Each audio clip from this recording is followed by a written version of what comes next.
Good afternoon. Welcome to the Hudson Institute.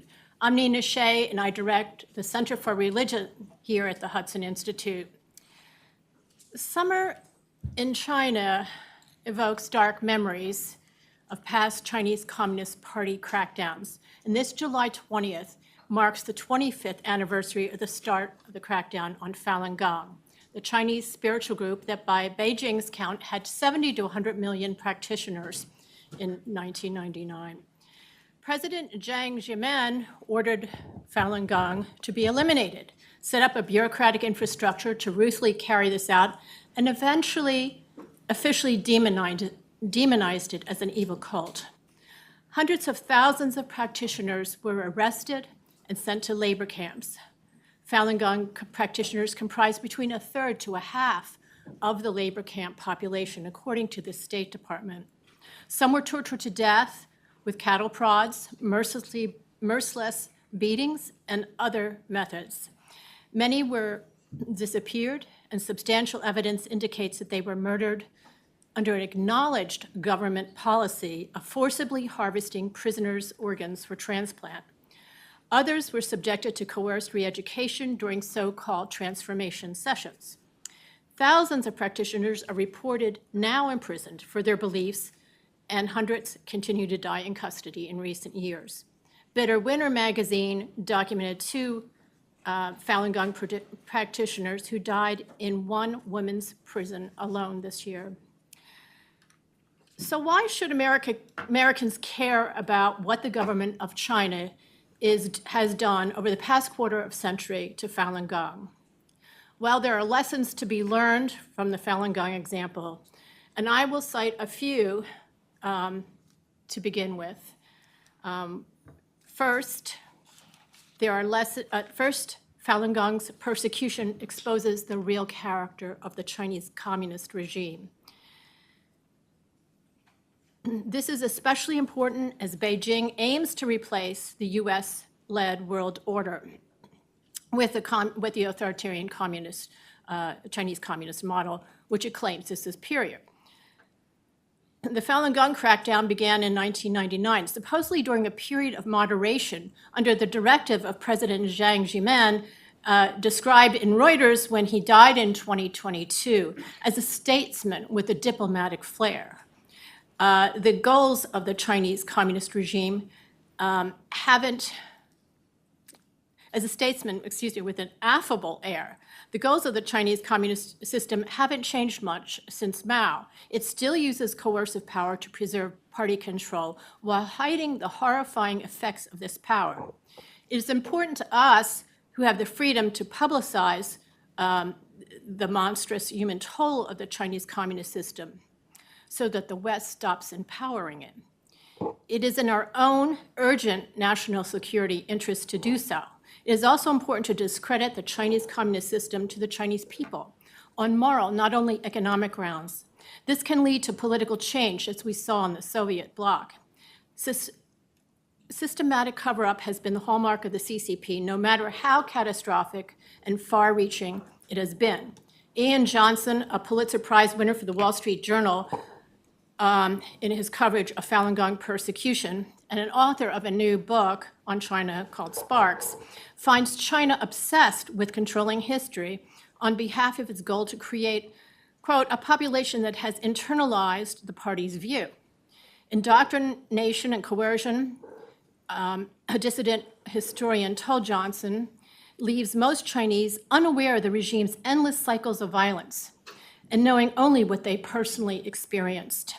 We have a critical role to play in informing them, as well as our own younger generation, about the millions of Chinese people who have suffered as victims of the CCP's unaccountable and brutal governance, and shed light on the reality of its dystopia.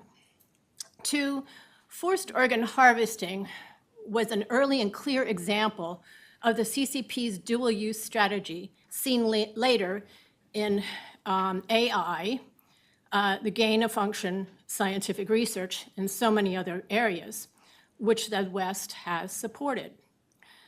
The West has also been slow to understand and respond to this strategy. It's almost unwilling to believe how bad it is.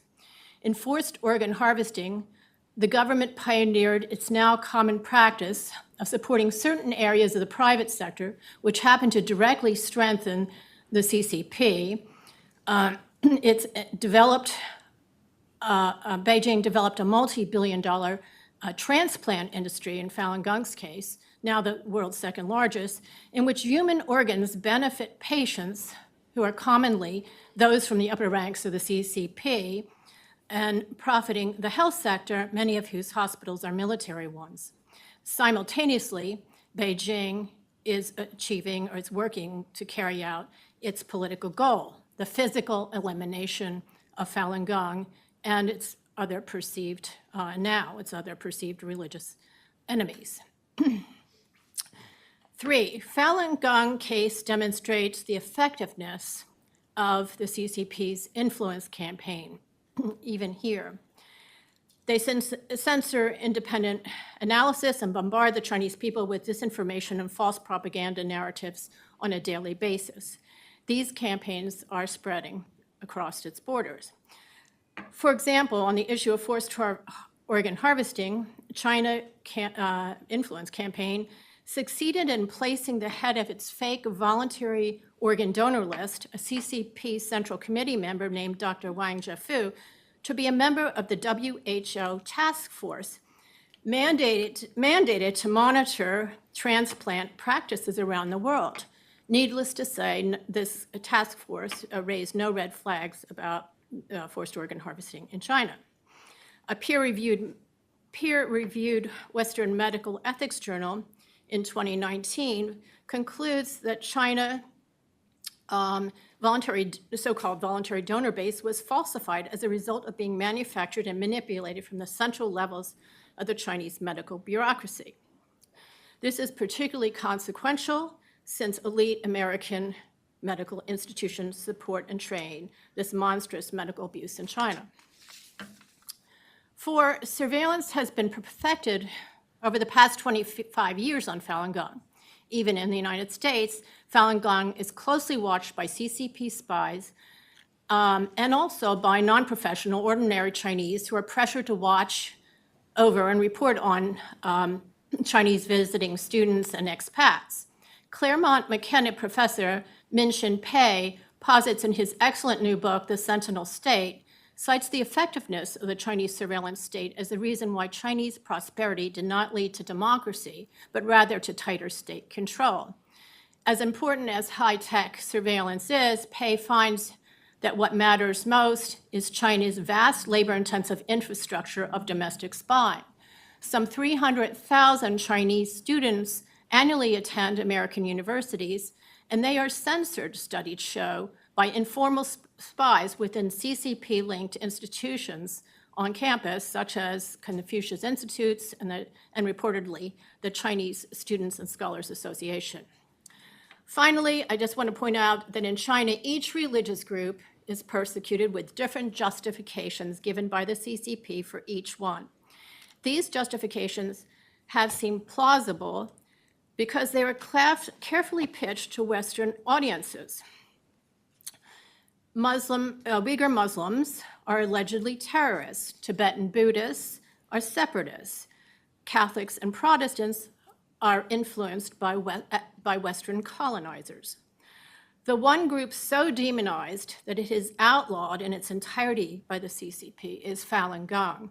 Yet that group is thoroughly Chinese, with precepts based on traditional Taoism and Buddhism, whose practitioners are largely from the Han ethnic majority of China. This lays bare the CCP's real reason underlying its across-the-board religious persecution. The party simply cannot tolerate any ideology that differs from Chinese communism. It sees religion as an existential threat to its ability to conform all Chinese people to party beliefs and goals. A 2023 State Department brief on the CCP found that, unchecked, the PRC's manipulation efforts will reshape the global information landscape, creating biases and gaps that could even lead nations to make decisions that subordinate their economic and security interests to Beijing's. That, in fact, is what happened regarding the Falun Gong case. On the theory that economic prosperity would usher in demand for democratic reforms, within 2 years of the Falun Gong crackdown, the United States bestowed most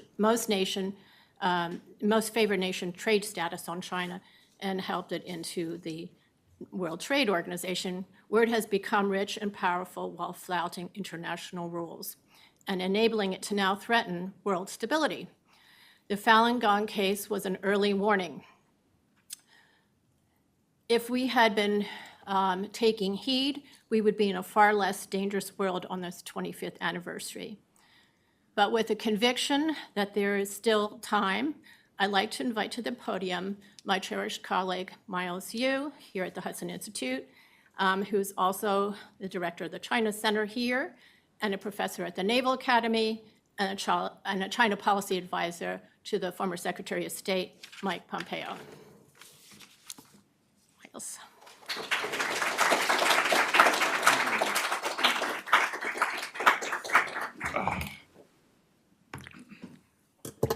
This is my drink, Diet Coke. I mean, the speech without Diet Coke is like a revolution without music, so it won't work. Thank you, Nina, for organizing this wonderful panel. And I think, we all stress the importance of religious freedom. And you mentioned about all faith, practically in China, were considered as the enemy of the states. That's true. When we talk about China, we often talk about the physical torture of the faithful from all religious spectrum. Now, there is something much more than that. That's because communism regards human nature as fundamentally different from the common understanding, the correct understanding. That is, in communism, a human existence is nothing but a material being. You are a material person devoid of a spiritual domain. So that's why communists always regard all forms of religions as heresy, or as Karl Marx famously or infamously said that all religions are nothing but the opium of the people. So it is in that spirit I'd like to talk about more about this the issue of religion as a fundamental sinew of democracy, particularly in this country. Now, Nina very insightfully mentioned the contrast, the sheer stark contrast. So I like to basically frame my remarks here in that contrast. One is the United States as a beacon of freedom, as a beacon of religious tolerance, and also contrast that with what's going on in China, particularly in reference to the plight of the Falun Gong practitioners. So I normally don't need a script, but this is a very important matter, so I actually wrote down some of the remarks over there. So please indulge me in that.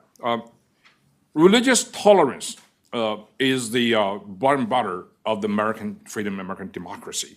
United States was founded on principles of liberty and justice. It has long championed religious tolerance as a cornerstone of its democratic values, cornerstone of American democratic values. The First Amendment of the US Constitution explicitly protects the freedom of religion, prohibiting Congress from making any law, quote, respecting an establishment of religion or prohibiting the free exercise thereof, unquote. This foundational principle underscores the belief that individuals should be free to practice their faith without fear of government interference or persecution. Religious tolerance in the United States promotes a diverse and vibrant society. By allowing various religious traditions to coexist, the country benefits from a rich tapestry of cultural and spiritual practice. And this diversity is very important. We're situated right now in downtown Washington, D.C., 2 blocks away from the White House. Within 1 mile radius, you can find a mosque, you can find a temple, you can find a Catholic church, you can find all sorts of, even Buddhist temple. So this is America. This is really why this country is so strong. A country that is afraid of religious practice is really a country of no future, in my view. So this diversity fosters mutual respect and understanding among different communities, encouraging dialogue and cooperation. It also helps prevent sectarian conflict and promotes social harmony. So religion actually provides a very important sort of a harmonizing factor in putting society together, and it's truly a very important element of social cooperation. Moreover, religious tolerance is essential for protecting individual rights and freedoms. It ensures that people can follow their conscience and express their beliefs openly. This freedom of expression is a critical component of human dignity and personal autonomy. In a pluralistic society like the United States, where people of different backgrounds and beliefs live side by side, religious tolerance is necessary to uphold the rights of all citizens. So religious freedom is also intrinsically related to the rights of a fundamental nature, and that's guaranteed by the US Constitution to all of its citizens. In sharp contrast to the principles of religious tolerance upheld in the US, China's treatment of Falun Gong practitioners represent a severe violation of human rights. Falun Gong is a spiritual practice combining meditation and Qigong exercises with moral teachings based on the principles of truthfulness, compassion, and forbearance. It gained significant popularity in China during the 1990s. It is the popularity of Falun Gong that scared the totalitarian nerve of the Chinese Communist Party. However, the Chinese Communist Party perceived this growing influence of Falun Gong as a threat to its authority and launched a brutal campaign to eradicate the practice of Falun Gong in 1999. The persecution of Falun Gong is criminal. I emphasize, is criminal on multiple levels. First and foremost, it violates the basic human rights to freedom of belief. Practitioners are subjected to arbitrary detention, torture, and forced labor. Many have been imprisoned without trial, and there are numerous reports of death in custody as a result of torture and abuse. Such actions are in direct violation of international human rights standards, including the Universal Declaration of Human Rights, which guarantees the right to freedom of thought, conscience, and religion. Furthermore, the Chinese government's campaign against Falun Gong involves widespread propaganda and misinformation aimed at dehumanizing practitioners and justifying their persecution. State-controlled media outlets have disseminated false narratives, branding Falun Gong as a dangerous cult and its adherents as enemies of the state. This systemic vilification not only incites hatred and discrimination, but also serves to obscure the true nature of the government's actions from the international community. One of the most egregious aspects of the persecution is practice of forced organ harvesting. Credible reports and investigations have indicated that imprisoned Falun Gong practitioners are killed for their organs, which are then sold for transplantation. This abhorrent practice constitutes a gross violation of medical ethics and human rights, amounting to crime against humanity. In conclusion, religious tolerance is a fundamental principle that underpins the values of freedom and equality in the United States. It promotes a diverse and harmonious society, protects individual rights, and upholds human dignity. In contrast, China's persecution of Falun Gong represents a grave affront to these principles. The arbitrary detention, torture, forced labor, propaganda, and organ harvesting associated with this campaign are not only violations of international human rights standards, but also constitutes criminal acts that demand global condemnation. The stark contrast between the United States' commitment to religious tolerance and China's persecution of Falun Gong highlights the critical importance of safeguarding religious freedom worldwide.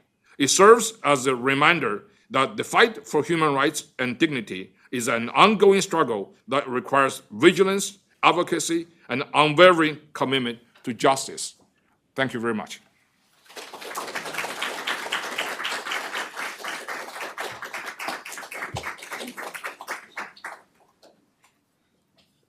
Thank you so much, Miles, for pointing out this critical role that religious freedom plays in undergirding human dignity in general and putting it in the context of Falun Gong. I want to invite our first panel, and I want to welcome back Cynthia Sun, who is going to be moderating it. Cynthia, would you like to come up there? And Cynthia is the research director of the researcher for the Falun Dafa Information Center and has authored several reports on Falun Gong. And we were today earlier briefing Congress, Congressional Commission about Falun Gong. So we're very fortunate to have her back for this panel. Thank you. Thank you, Hudson Institute, and also thank you, Miles and Nina, for such a powerful opening speech. This is a really somber occasion, and I'd like to welcome our panelists up to join me. On this occasion, really, I couldn't think of a better panel. Three very distinct expertise and backgrounds will join us today. And first, I'd like to introduce Dr. Larry Liu. Dr. Larry Liu is a deputy director at Falun Info, and I've known him for multiple years, but he's been in the advocacy space for pretty much the beginning, since the early days of the persecution. He was a college student, and so he's seen this campaign really grow and evolve, and I'm really happy to have him here to share his expertise. Thank you. Our second expert, Sarah Cook, is an independent researcher and former China research director at Freedom House. She'll be speaking in her personal capacity today, but I'm very honored to be able to hear what she has to say, especially regarding transnational repression, religious freedom, and she has such an extensive background as well. And our third speaker is Simon Zhang. He actually is an architect in New York City, but more than that, 2 years ago, around the time of the Beijing Winter Olympics, he tragically lost his mother, who was killed in custody. And so he's here to talk about his family. Thank you so much. First, I'd like to introduce Dr. Larry and tell us just a bit about your piece in The Diplomat recently. You talked about how CCP officials really prioritize the persecution of Falun Gong, some tactics from that. Can you just explain a bit more to our audience about the tactics, the strategies, what the government documents really reveal about this campaign? Sure. Levi and I, Levi probably is going to be one of the panelists in the second panel, and both of us authored this piece on The Diplomat just a couple of weeks ago. And so basically our approach is, this, and there is a very little coverage, media coverage about Falun Gong, the persecution of Falun Gong in China in at least the recent decade. And but there seems to be a kind of impression or narrative out there that Falun Gong has been successfully crushed in China, or is not significant anymore, is not really relevant, worthy of international attention, something like that.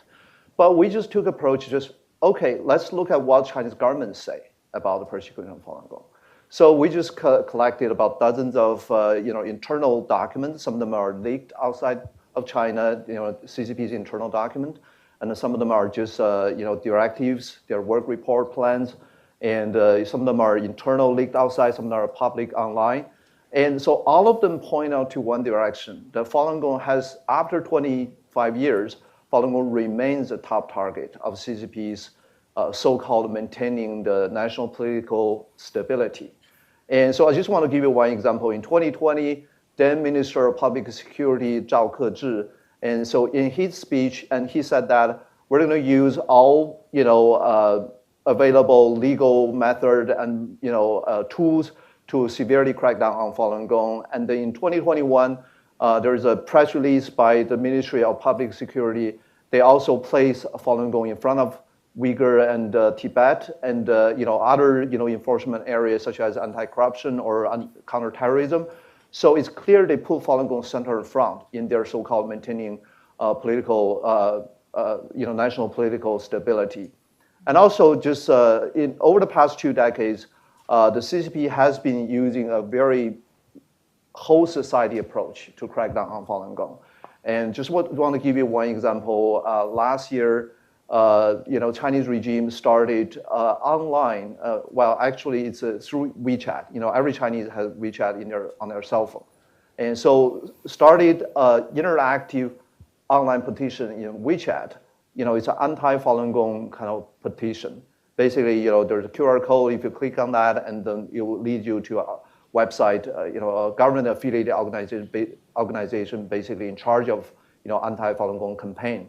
And so they mobilize schools and neighborhood committee and police to drive this online petition. It's interactive and also use some of the animated character cartoon. Obviously it's targeted for all people of all ages. And they claim that they collected over 23 million signatures for that. And so this is kind of, and they also have this reward program. And it has been going on for since the very beginning, but even just in recent 2 years, we found from the Ningxia government or Jilin province government website, they reward at least several hundred yuan or to 50,000 yuan for anybody reporting on Falun Gong. And so this is that kind of the approach they have been taking on even just right now. And so we have seen some escalation of the persecution, especially during the COVID pandemic. And in the past 2 years, there have been over 1,700 new sentencing of Falun Gong, not including those people have already been serving prison terms. And just new sentencing over 1,700, and the longest is 15 years. And the documented death case has surpassed 5,000. And so on average, basically, every 2 days, there is a new death case confirmed.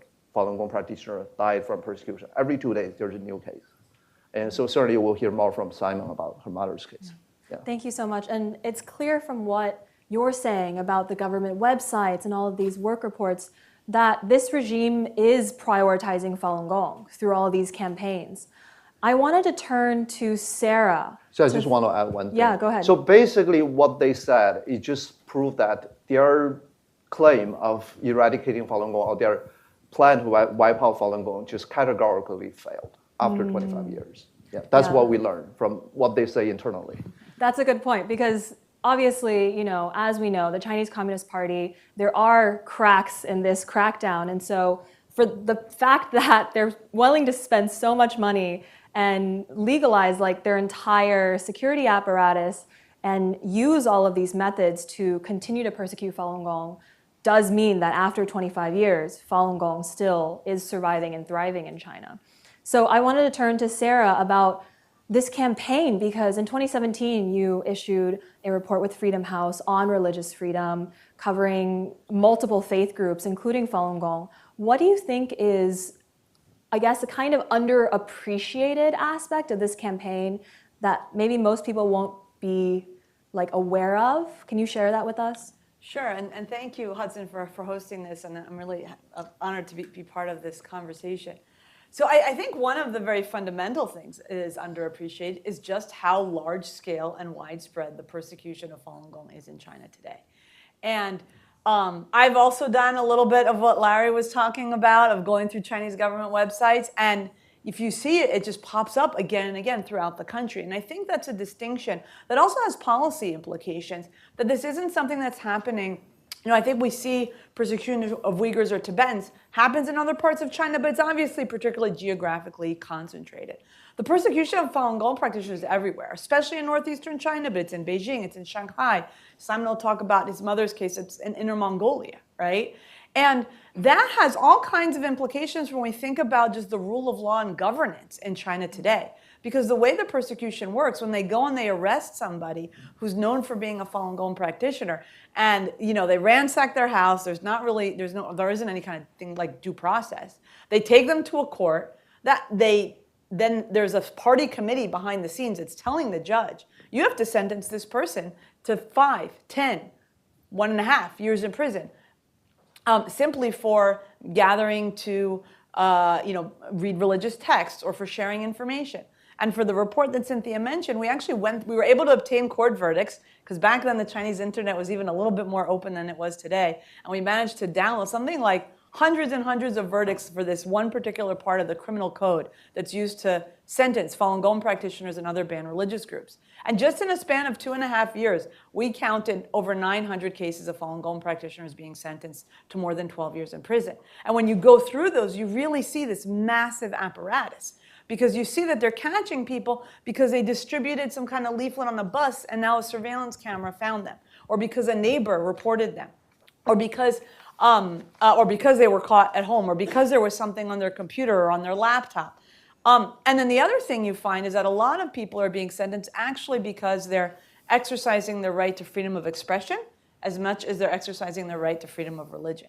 And so that's where you get to this question of the restrictions that are placed on them. A lot of them, they're not just sharing, it's not often proselytization necessarily of trying to convince people to practice Falun Gong. It's usually more human rights activism. It's countering the propaganda against people. It's trying to teach people in China to share a USB key so they can jump the firewall and learn not just about Falun Gong, but a lot of other things. And that's exactly what the court verdicts say. They say this person is being sentenced to 2 years in China because they were caught sharing this kind of information, because they jumped the firewall and went to the Minghui website and downloaded information and shared it with their neighbors.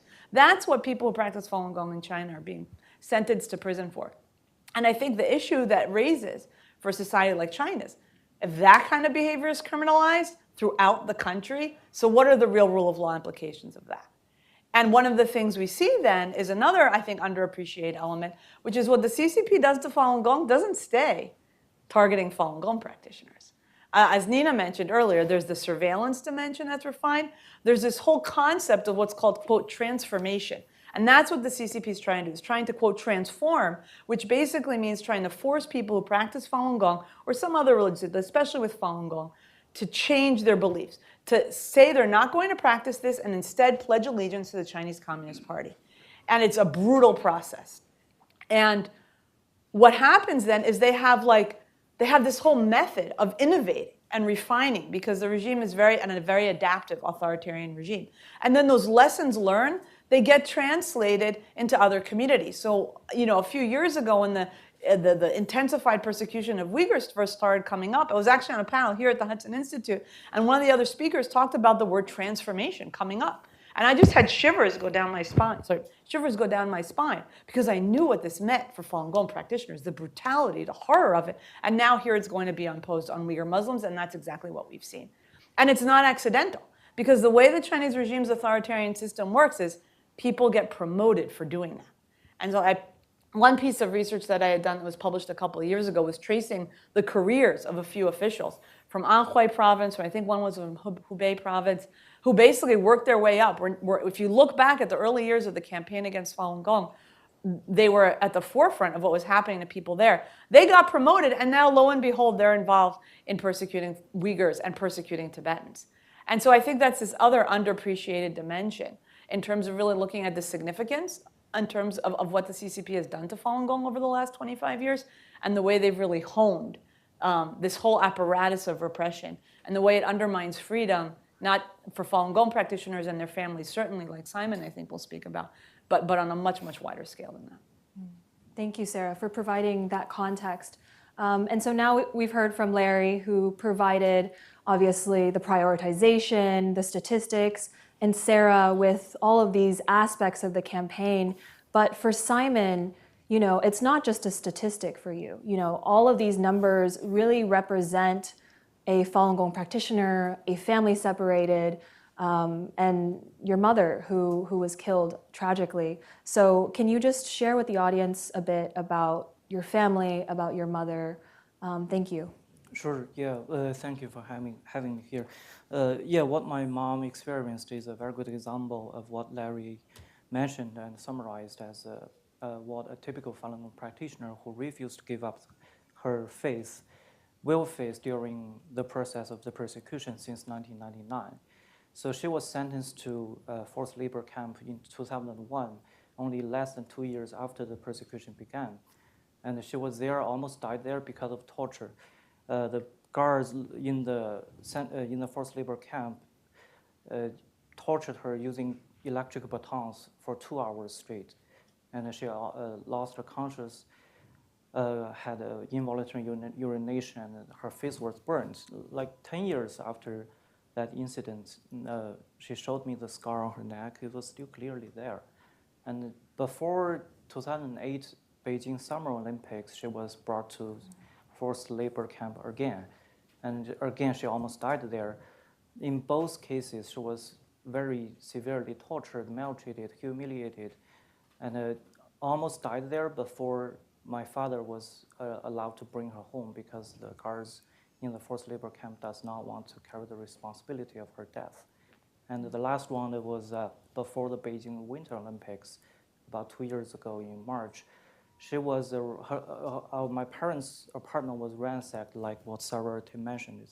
It's very typical that they want to ransack your apartment, then they will, no reason asked.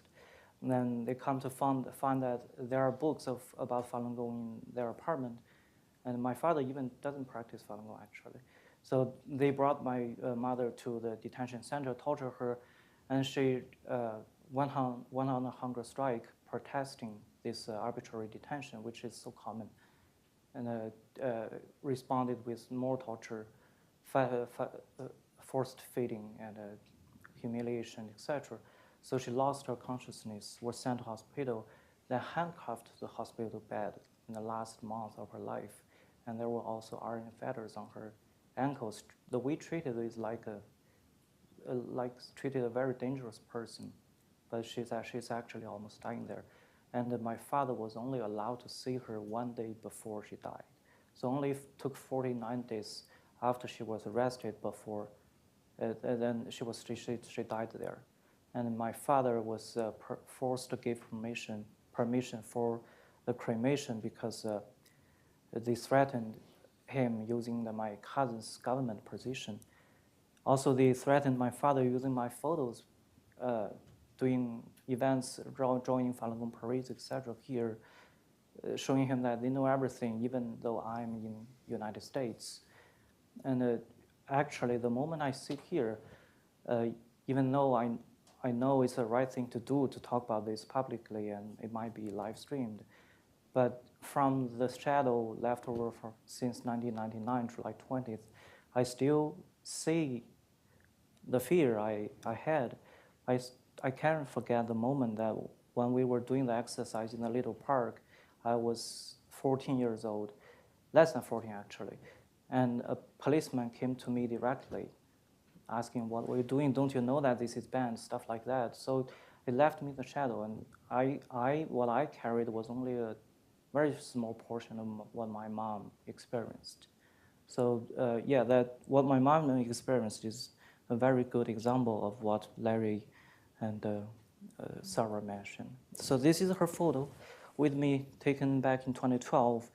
She likes to laugh. The way she laughs is very similar to my song, actually, like an innocent child. And back in 2012, the year before I came to the United States, we took this photo, and I never saw her again.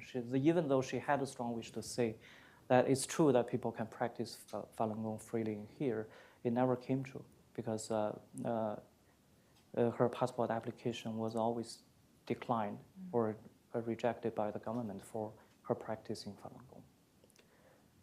Yeah, that's the case.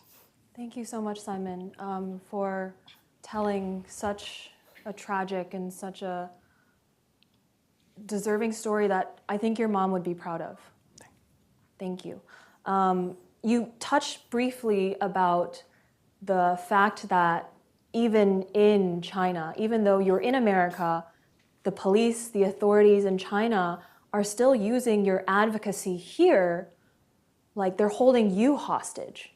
And before the panel, you briefly mentioned that they were trying to ask your dad about who your wife was as well. And so this is definitely a repression that's been exported beyond the borders of China. And I'd like to turn to Dr. Larry Liu real quick for that transnational repression element, because I don't think we get to see it spoken about publicly very often, but practitioners of Falun Gong, through your research and your own experience, have faced transnational repression. Can you just tell us a bit about that? Sure. Just like your first question, I think I can just start from what the Chinese government say or the CCP said. And in 2015, Meng Jianzhu, who was the then Minister of Public Security, and he had a speech to their internal, cadres, internal officials in public security. And so in that speech, and he said that, not exact quote, but pretty close, and he said, we should treat countries and regions with the, serious Falun Gong activities like United States as battlefield. And he said that, our online struggle or our overseas struggle against Falun Gong has been kind of a weak point, and we should strengthen that. He told all the officials in the public security to strengthen that part. And in the same speech, and he said that we must seize the opportunity of Western countries' rising demand for us, means for China, economic or diplomatic influence of China. And he said that we should seize the opportunity of Western countries' demands, rising demands for us, and then push these countries to ban or restrict Falun Gong activities. So this is in their speech, Minister of Public Security. And in 2017, there is also a leaked document, and this is from Henan province. It's it's a CCP branch in Henan province. And so in this document, they even lay out their detailed plan. And in that document, it says that we're going to use sister city programs and to reduce Falun Gong activities in other countries.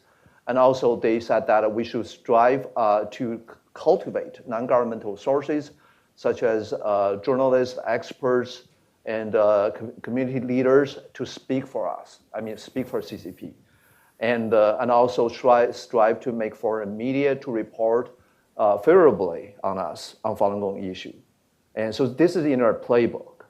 And so one day, if a major media come out start attacking Falun Gong or Shenyun, some behind the scenes, some CCP agent tip them information or guide their so-called quote-unquote investigation, I wouldn't be surprised at all. This is in their playbook, and they laid this out in 2017. It has been going on for some years.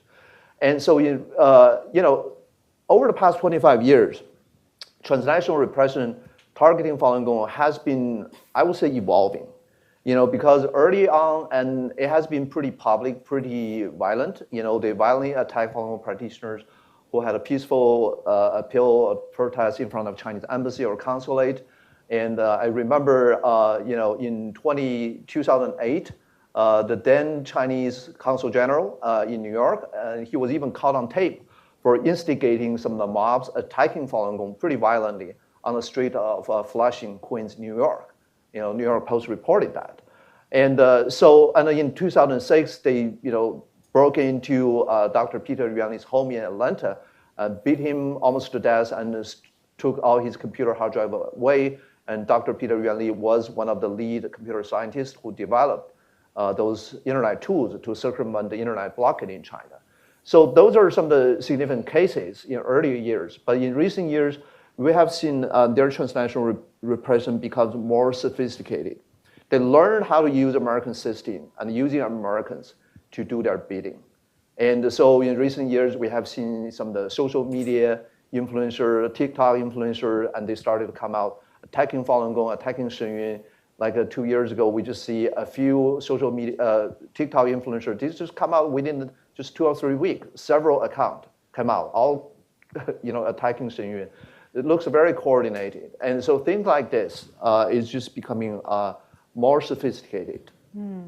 Thank you for covering that. And when you talked about the physical assaults on Falun Gong practitioners, I actually, when I was younger, I went with my mom to the Houston consulate every weekend to meditate. And there's a photo of her with my baby bottle on the side, like meditating, and she has like a dozen eggs, like all splattered throughout, because the embassy employees actually, the consulate employees actually came out, drove out in a black car, and then just threw like 24 eggs at the people meditating on the sidewalks, which is like, it's American ground, it's not Chinese ground. So I remember that being very prominent when I was younger, just knowing like, despite living in America, despite growing up here and being a citizen, that the CCP is always watching. You know, Big Brother's always there. And I think when you talk about Shenyun, most people might not know, he means Shenyun Performing Arts. There's been a global campaign to suppress Shenyun because they have performances that actually depict human rights abuses inside modern China. And so a lot of their performers have been threatened, their buses have been slashed, like the tires of it have been slashed, and theaters and local officials actually have been contacted, and multiple performances, like contracted performances, have been canceled throughout the world. And this is over 30 countries. It's not just America as well. So thank you for that, Larry. And then Sarah, I know you've also done extensive research on transnational repression, the way that it's so prevalent in our society today. Can you just give a briefing and about what you know and what your findings are? Sure. So, I mean, I think part of the context is that Freedom House did this actually global piece of research on transnational repression, not only from China, but from many countries around the world. By far, the Chinese Communist Party is carrying out the largest campaign and the most comprehensive campaign of transnational repression in the world. And this targets typically communities in the diaspora or exiled communities that are also the same ones persecuted in China. As we just discussed, Falun Gong is pretty near the top of the list. And since 1999, it's been pretty consistent that Falun Gong practitioners outside of China are targeted for transnational repression. And this takes many forms. Some of it is physical assaults, like what Cynthia mentioned. And the research we were doing around the world, I can't remember off the top of my head the number, it was like multiple countries in Europe, in Asia, in Latin America, where a Chinese official would come to visit, and there would be Falun Gong practitioners who would be holding a banner, stop the persecution, and there would be various thugs, sometimes related to the officials, sometimes from the embassy, who would come, and there's just like pictures of them. I remember going through the research, pictures of them tearing down the banners, and in some cases really beating the people up. I think, and then you have some of these instances that are happening within the Chinese diaspora, where you have people who have come from China who are consuming Chinese language media, including all of the dehumanizing propaganda and demonizing propaganda about Falun Gong. And then they themselves get deceived by that propaganda and go and have assaulted Falun Gong practitioners. There was actually a really interesting case in Australia where a man did that and was prosecuted as a result because he beat somebody up. But through the process, actually came to understand what the real situation was, and in some of the court documents issued an apology and kind of admitted that he had been deceived. But you kind of see basically the way in which these parts all intersect with each other. I think the other dimension is the surveillance. So some of these local documents that Larry mentioned, and I've seen as well, actually give instructions to create databases in China of Falun Gong practitioners, and often it's also other communities. But Falun Gong was really one of the first because it's such a global activist community in addition to being just a faith community. So they actually create these databases, and there are instructions to find the biographical information of certain people, what the family networks are, and things like that. And I think that's another dimension which then ends up being used to harass family back in China. The other is this use of proxies in other societies. Some of those are proxies often within parts of the Chinese diaspora, and this can get very tricky because you have entities that can seem like independent associations, like the Chinese Student and Scholar Associations on American university campuses. But when you actually look sometimes at their charters, if you look at the Chinese version, they'll admit that they're actually reporting to the consulate, right? And this is this kind of dual use dimension that Nina mentioned, because on the one hand, they provide very important services to Chinese students who are in a new country. On the other hand, we also know quite well that they're being used to monitor other Chinese students, and in some cases mobilized to try to censor certain events on campus.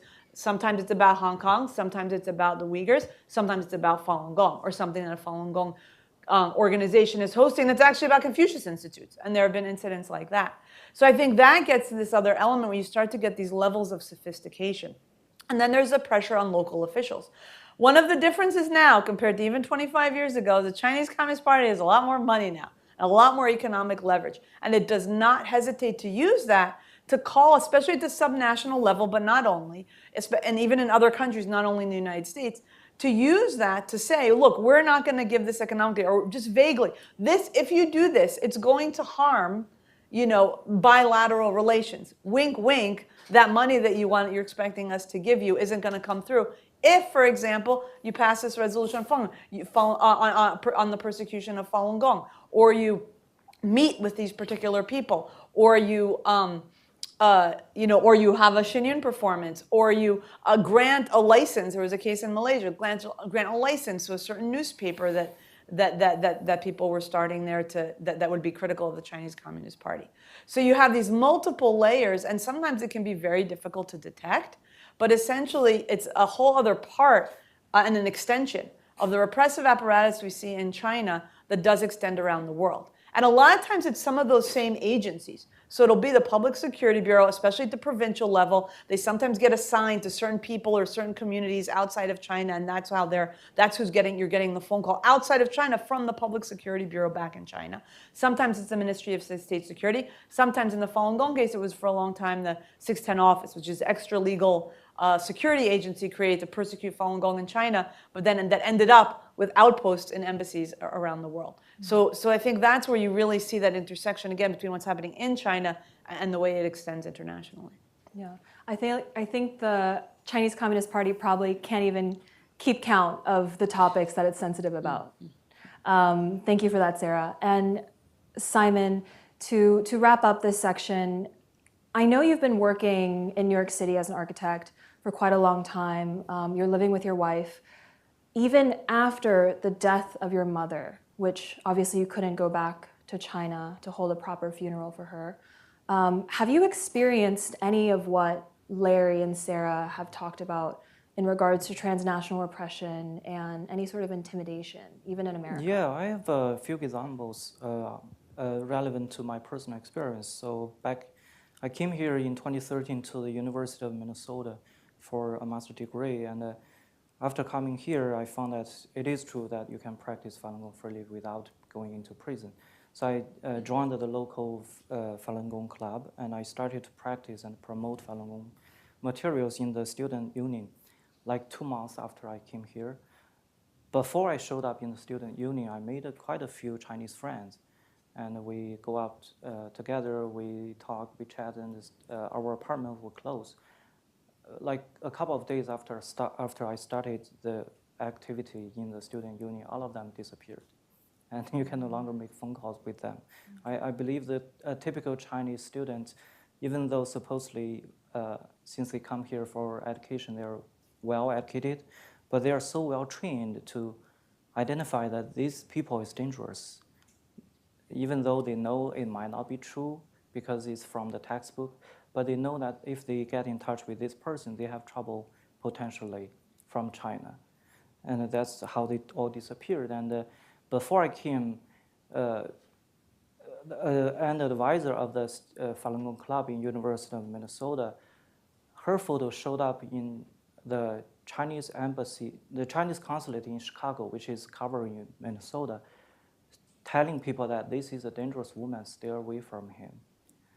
And after I graduated, I was working in Minnesota, and we were working with the Minnesota Senate to pass a resolution to support Falun Gong and to condemn the persecution. Before it's published, somehow the Chinese consulate in Chicago knew about this. And then they sent 3 officials driving 7 hours to Minnesota to meet this senator, Senator Hall. I remember his name is Senator Hall.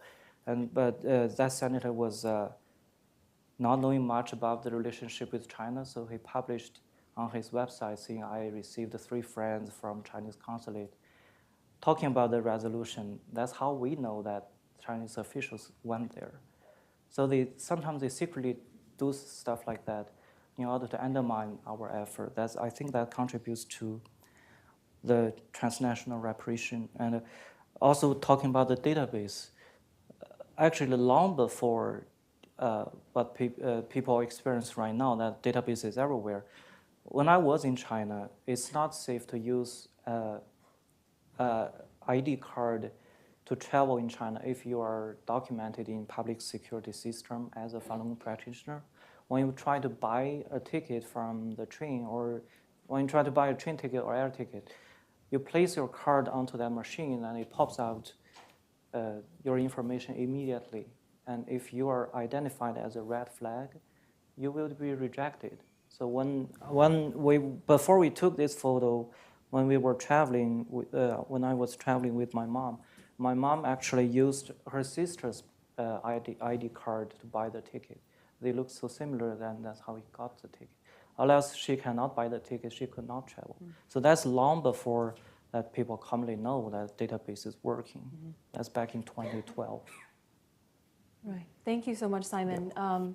That's really interesting how, we can see inside China through your stories, through your lived experience and your mother's experiences.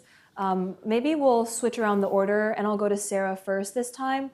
Simon mentioned about resolutions on the Minnesota state level. Can you tell us maybe a brief recap of what the US government is doing or others are doing on this level, like executive branch, like what they're doing to really act against this persecution and what they're saying? Sure. I mean, I think it's been very interesting to watch your trajectory. Someone's been working on like human rights in China for that was like 20 years. As honestly, the conversation about China and the understanding of the Chinese Communist Party has become, I think, more accurate, and there's a little bit more political will to really take action on these issues, to see that there is actually more being done in the last few years. I mean, for a long time, there has been a lot of outspoken voices of support for Falun Gong practitioners, these kinds of resolutions, condemning the persecution. But I think when we talk about the way the incentive structure actually works and trying to take concrete action, there just often hasn't been the political will in the United States to really do that. I think we do see that changing, not only on the Falun Gong issue, but also on the Falun Gong issue.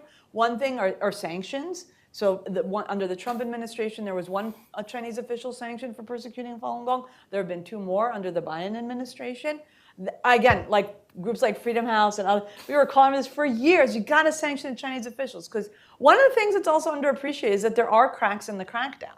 And I was doing research, I'm talking to Chinese human rights lawyers, I'm talking to victims of persecution, and they have all of these anecdotes of like when people actually at the grassroots level, even in the security apparatus, start to understand and see through the CCP's propaganda, they will take small actions that actually protect practitioners. And you have these teams of Falun Gong activists around the world who call local police stations and will actually talk to the police officers. And sometimes they actually get through to them. And there was one Chinese lawyer who said, yeah, the reports, the orders to crack down on Falun Gong practitioners will come down. But some of the public security bureau agents will say, no, we're not going to arrest that people. They're just trying to exercise to be healthy.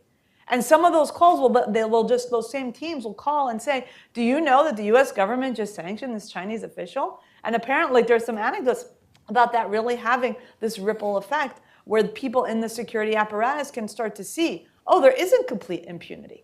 And so that's why those types of actions become really important. I think in the Falun Gong case, one of the things we've seen is it's really barely touched the tip of the iceberg. It's been a few officials from provinces like Sichuan or Fujian that are important, and it really sends an important signal, but that's not really the heart of where the campaign against Falun Gong is happening. That's happening more in the Northeast. There are just some really brutal labor camps and brutal prisons, like the one where Nina spoke about. So we should be sanctioning some of the officials from those prisons. Some of the officials who are heads of the Public Security Bureau in Heilongjiang, in Jilin province, in Liaoning province, because that will really send a message that there are real consequences. Even if the CCP says now, oh, you're okay, that maybe your kid won't be able to study in the United States, and a lot of people want their kids to be able to come and study in the United States. So I think that was really like a real change. I think the other is the recognition in the this question of the issue of organ harvesting, right? And I think Larry's going to talk a little bit more about some of the legislation related to that. But there's still so much more that can be done. First of all, the Chinese embassy officials, they can't meet Falun Gong practitioners in China. It's way too dangerous. They should be on a regular basis meeting with people here, people like Simon, to hear their story, to find out not only what's happening about Falun Gong, but about what else is being seen on this grassroots level in China. There should absolutely be a more formal assessment as to whether crimes against humanity or genocide has occurred in the case of Falun Gong and what the policy implications of that would be.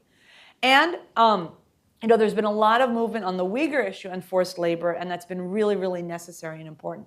But you talk to most Falun Gong practitioners who have come out of whether they were labor camps or now prisons or detention centers, an awful lot of them have done forced labor. And some of those products may be coming into the US. Now, this creates a real policy challenge. Like I said earlier, this isn't from just one part of China. The amount of resources required to map all of these different prisons in China, where all of these Falun Gong practitioners and other prisoners. I mean, part of the reason to talk to people who are coming out of China and who are Falun Gong practitioners, they really are from all over China, and they're seeing what's happening to other persecuted communities too. They're eyewitnesses to like what's really, really happening on the ground to other people as well. And it's such a valuable resource that it just feels like in a lot of ways the US government hasn't tapped into. Just one last point on the transnational repression. That was what I was looking for before. It's been so nice to see the real serious movement on transnational repression. Indictments, investigations, public education. There's still a lot more to be done. But again, in terms of this incentive structure, in terms of really putting in the resources to make sure that a Chinese consular official in 2008 can't do those types of things. I actually went out to Flushing because I was living in New York when that was happening. And I wanted to see for myself. And it was really shocking. These people surrounding these Falun Gong practitioners, just heckling them. And it just like really felt like you were in China. And they have this title, the Anti-Cult Association. But when you look at it, they're actually tied to the Chinese security apparatus. Like all of these avenues of investigation should really be followed. And put real restrictions and limits on what the CCP can actually do to believers like Falun Gong or other persecuted communities here in the United States.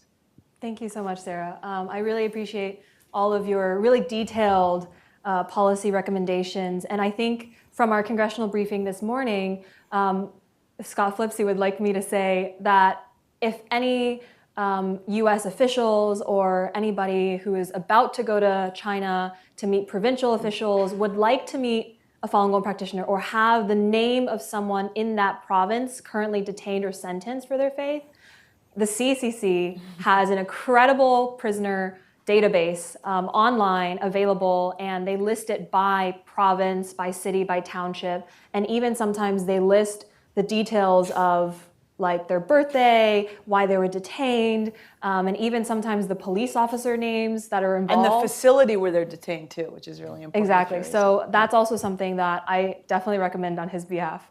And then let's turn to you, Larry. You're on the front lines for so long in Capitol Hill in terms of government and advocacy, especially on the legislative side of the policy toolbox.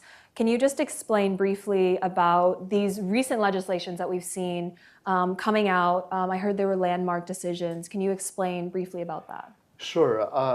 Last month, House passed the Falun Gong Protection Act, and this is, the House has passed 5 resolutions on Falun Gong, condemning the persecution in support of Falun Gong over the past 25 years. But they're all non-binding resolutions, but this one, Falun Gong Protection Act, is the first binding bill and on Falun Gong issue. And so it just passed the House. Now it's in Senate right now. And it's significant. And both in terms of the sanction measures in the bill, like Sarah mentioned, but also I remember I had a conversation with a senior staffer in the House Select Committee on CCP last year, and at that time, we just talked about congressional legislation on China, human rights issues, religious freedom, and he also agreed that so far all the bills that Congress passed and later on enacted into law on human rights issues in China, they're all focused on peripheral regions. There are several bills on Uyghur, there are several bills on Tibet, several bills on Hong Kong, but not a single bill enacted into law focusing on the human rights, religious freedom in the heartland of China. But that's where 90-95% Chinese population is. That's where, if you want to have any change in China to happen, any positive change to happen in China, it has to come from the heartland of China, right? And but the Congress hasn't really passed any single bill that later on enacted into law on human rights or religious freedom issue in the heartland of China. But this one is, Falun Gong Protection Act, because Falun Gong has been and still is the largest group and and most severely persecuted group in the heartland of China. And so I think that's the significance of this bill. And now it's in Senate right now. Thank you so much for explaining the significance of the bill. And then just briefly, Simon, I'm really curious because, obviously you've been impacted so deeply, so gravely. What do you think really is effective in supporting the millions of Falun Gong practitioners on the ground in China who are still suffering persecution today?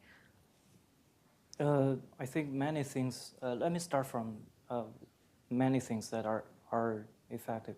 From the very beginning of the persecution, Falun Gong practitioners in China were like put into a bag of sealed into the bag. You have no voices, no information from outside of China because it was only 10 years after the Tiananmen massacre where people still were not forgetting the frightening effect of that massacre. And China was sort of closed at that time because that was only the beginning of the internet age. And shortly after the persecution, people began to use the internet.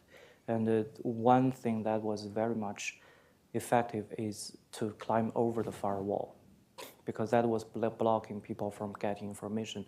I still remember clearly that I was a teenager when we got a copy of the 9 commentary of the Chinese Communist Party published by Apple Times. My mother grabbed a copy from underneath our bed where she was typically storing the materials that if ransacked, people would not find. And that copy is considered by her, which is a long-time Falun Gong practitioners and already returning from forced labor camp facing so much terror, that copy is even more dangerous than Falun Gong books because it's targeting clearly that we are commenting the nature of the Chinese Communist Party. So that was given us by someone who knows how to climb over the firewall. And when I came to the United States, a student approached me and said, one thing I particularly have to thank you, meaning the group of Falun Gong practitioners, is because you are the pioneer of developing the software of climbing over the firewall. So he said that helped him a lot to open eyes. But unfortunately, yesterday I read that 2 software engineers in China were arrested for developing that software. So that helping Chinese people to get more information out of South China, like climbing over the firewall or somehow sending the message into China is very important. So it helps Chinese people first who are oppressed to know that there are people outside of China carrying them a lot. Also, they help them to get the real information to help them make true judgment by themselves. So that's one thing I think is very efficient. Also, I would like to mention that if specific names or organizations are mentioned in high-level news or interactions of international conference, etc., just one name will help that specific person a lot. Yeah, one example is when I was in Minnesota, there was a lady who came to the United States the same year as me. She narrowly escaped from death in forced labor camp. The reason she escaped death is because someone from the United States Senate sent her a greeting card to the forced labor camp, a handwritten card. And the guard there, they knew that over the Pacific Ocean, a high-ranking official is caring about this lady. That helped her escape death. Yeah. I mean, international attention is definitely important in terms of anything that the CCP is trying to conceal, because obviously that would undo all of their efforts, all of the money that they're pouring in. You mentioned about the firewall, and I think it's really interesting because there's a congressional staffer that I talked to recently who said when he visited Beijing a few years ago, the very first person he met at the airport was actually a Falun Gong practitioner who handed him a VPN and a note that said Falun Dafa is good. So obviously it's very important, but it's also very dangerous for these practitioners to be telling people about the truth and about the true nature of the CCP. I think going forward, like, we have a lot of technology advancing, and the Chinese Communist Party is getting better at using that technology. Just in general, what do you think our audiences in person and on the live stream should look out for in this campaign that's still ongoing? I just want to piggyback a little bit on what Simon said earlier about this effort. We can call it information freedom movement, because in Chinese history, and whenever there was a conflict between the government and the people, there are usually just two outcomes. One either is just a violent rebellion, the other is just passive subdue, and passive submission. But Falun Gong took neither approach, and instead they launched this largest civil disobedience movement. We may also call it information freedom movement in modern Chinese history. And all of these efforts are changing the hearts and minds of millions and millions and millions of Chinese people, just like Simon mentioned earlier. I had a very close friend in China, who used to think Chinese government did the right thing in Tiananmen massacre for maintaining the stability so that China can have the economic growth everybody was benefiting. But after I sent him the software to circumvent the internet firewall, and he saw the video, he saw the photo of Tiananmen massacre, he completely changed. So these are just small examples of how the information freedom can change Chinese people. And this is really happening right now. So this is something, we hope US government can put more efforts and, for these internet freedom efforts. And certainly all the sanctions will help, and to curtail. And also, by the way, I want to mention that there are a few state legislation actually passed and enacted into law. For example, in Texas, in Idaho, in Utah, and they all passed laws and signed by their governor, and basically to help to curb the forced organ harvesting in China. Basically, the law says that, the insurance, basically they will prohibit any insurance company to cover the operation cost or even after operation care for those people who receive organs from China or other countries with illegal organ trade. Thank you so much you. for telling us that. And also, just to wrap up, I was wondering if Sarah or Simon had any last thoughts about whether, the future of this persecution or, the Chinese Communist Party, or even any personal thoughts. So in 2017, Freedom House, we did this report on religious revival, repression, and resistance in China. And at the time, so the campaign against Falun Gong has kind of had its ups and downs. It's been brutal throughout, but there's still ups and downs. The first few years of Xi Jinping's leadership, it was interesting because these cracks in the crackdown were becoming more evident, partly because Xi Jinping, for his own reasons, was purging high-level officials that had been very active in persecuting Falun Gong. There was a bit of a leadership gap. And then also kind of the results of what you saw from this information sharing campaign. I think what's happened over the last few years is some of that's really reversed.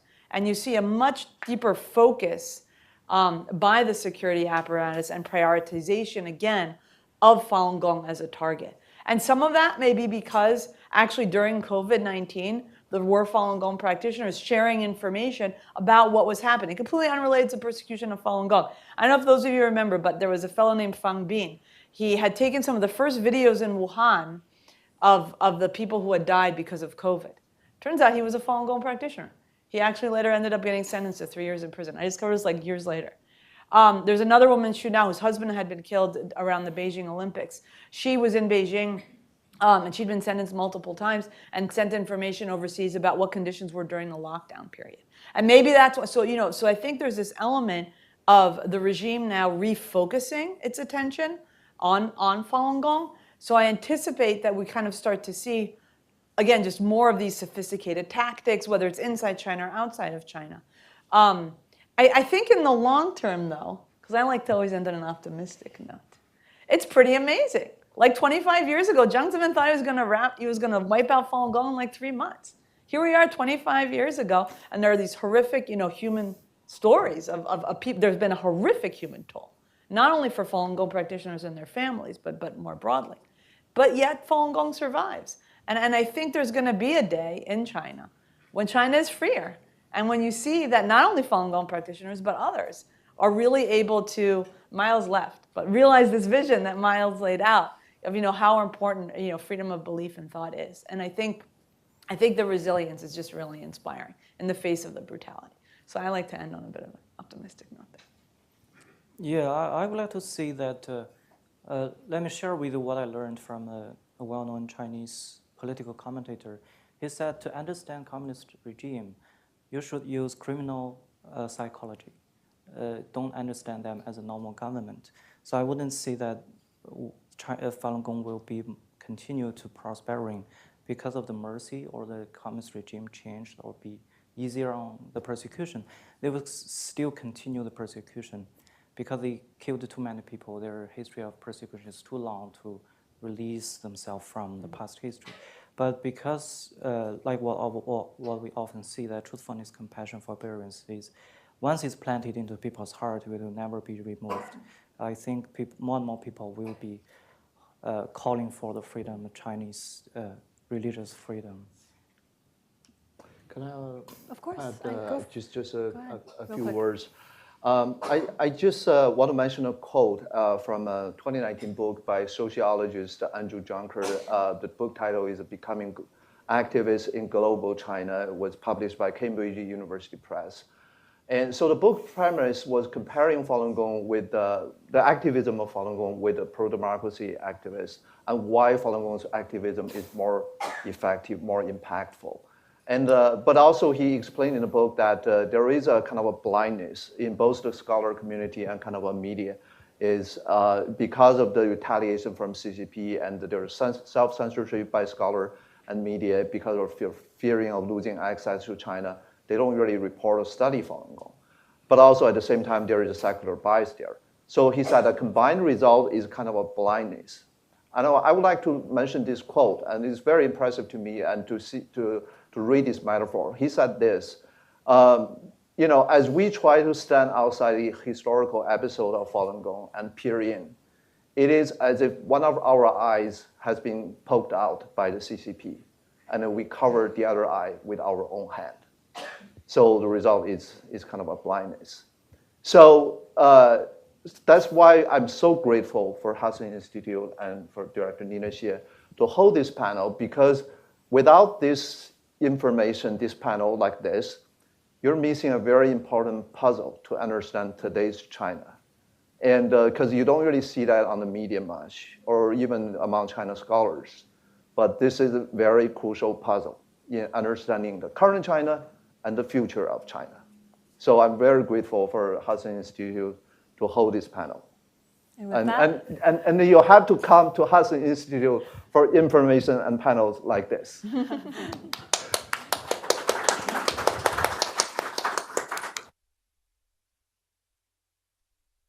Time to our next panel of experts. Thank you.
propaganda and disinformation has played in that, contributing to that blindness.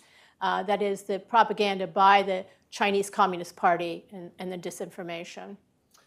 Sure. I mean, I think the first thing to look at, important to contextually to understand, is what happened in China. Because if you look, I think as the last panel was alluding to, Falun Gong in China in the 1990s was very different than it is today. It was widely popular. It's in every park. It's in every city.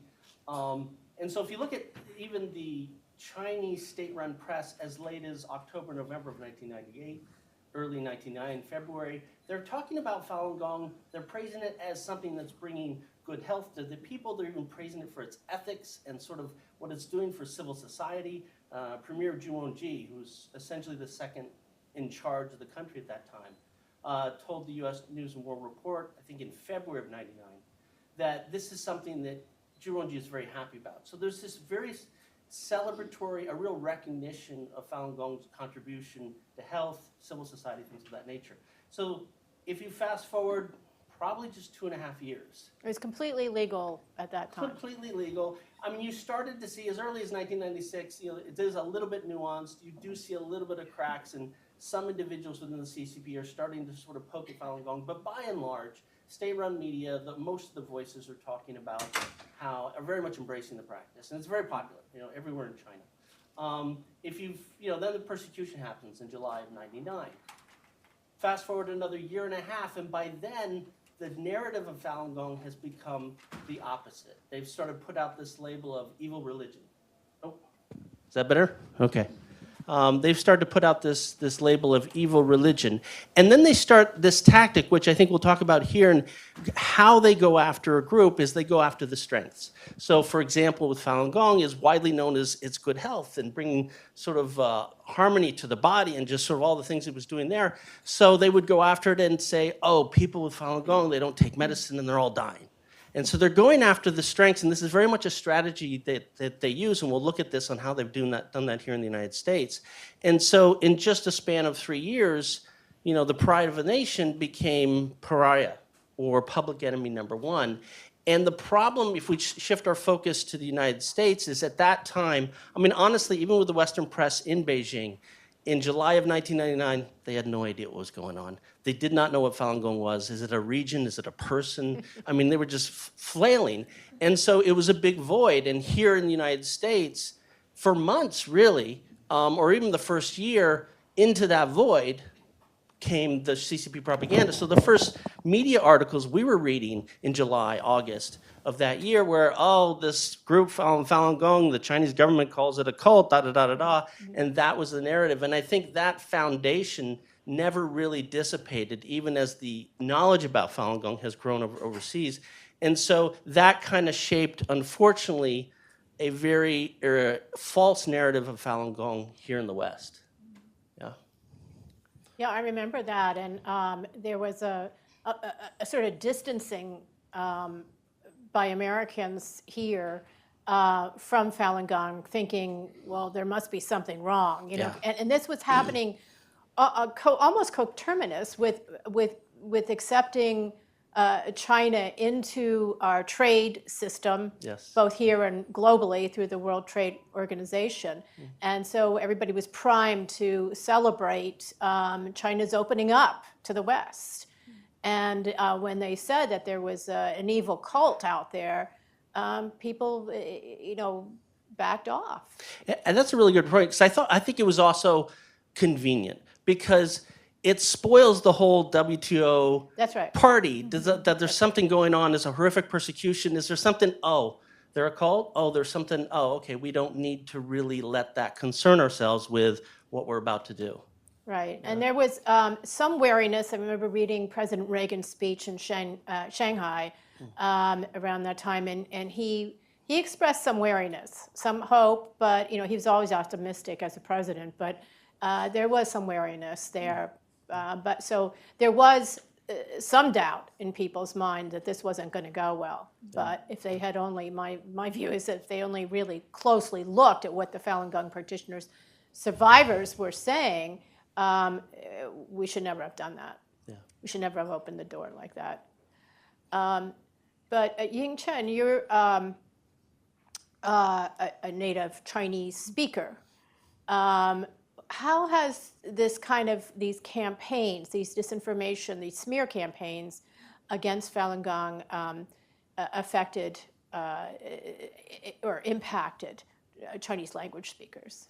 I can share with you my personal story first. Do you need Hear me? Okay. Oh, is this better? That's good. Okay. Yeah, in my family, my brother started to practice Falun Gong first in 1994. My parents, he thought that it was a miraculous practice because it really, everything that described in terms of health benefits and self-improvement, all of that just happened very, very quickly. He thought it was really, really amazing, even though he tried other Qigong practices before. So he introduced it to my parents, who also took up the practice. Now, July 20th, 1999, 25 years ago when the persecution actually happened, I saw the news here in the States. I was already here. They were in Beijing.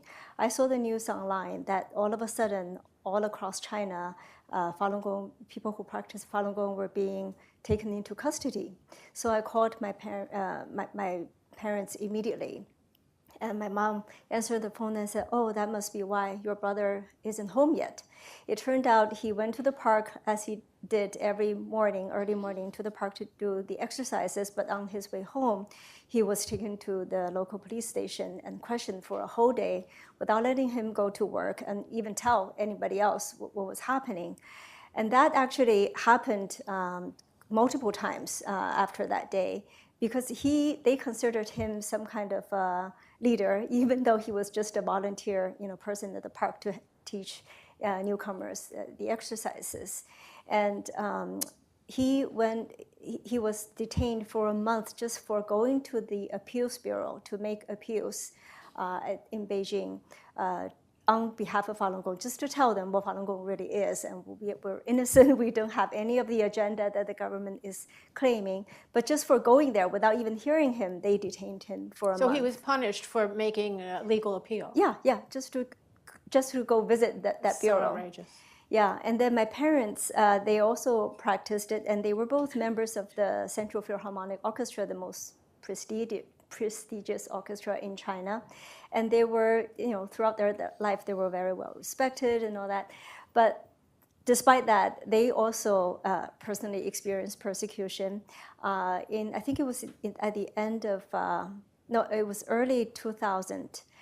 They decided to go make appeals as well, because that was the only legal channel for anybody to speak up, to tell them, this is my personal experience. This is nothing like what the government is describing. They just felt that they had to say something about it, knowing very well that they could be detained as well. And sure enough, they were detained also. Now, but after that, my brother was also sent to a labor camp for 18 months in Chuanhe labor camp. It's a notorious one, and his experience there was just absolutely horrible. He said that they use multiple electric batons on people. As soon as they got there, they use batons to make you lower your head. You cannot keep your head up, keep your head up. You have to lower your head, or they use batons on you. And he said that for the other people who were at the labor camp, the criminals or whatever, and they just use one electric baton, and that was enough to scare them to say, okay, whatever you want me to say, I'll just tell you. But for Falun Gong practitioners, they knew that they went there because of their faith, and it's one baton would not be enough, so they used multiple batons until they tell them what they wanted to hear. On some occasions, they use 11 or 13 batons on one person simultaneously, and he experienced that himself. And one time they pushed him onto the ground and kicked his face and beat him all over, and his face even got disfigured. And then on top of that, they tied him up.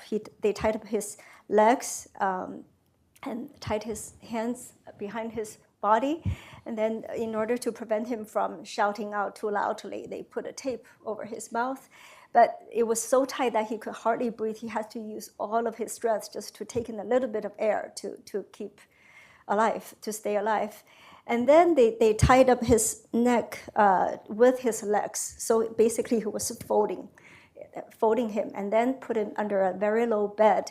The bed is so low that once they stuffed him in, the board of the bed was raising.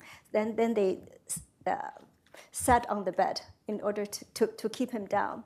It was extremely painful, and he felt like his back was going to break. And he fortunately he survived that.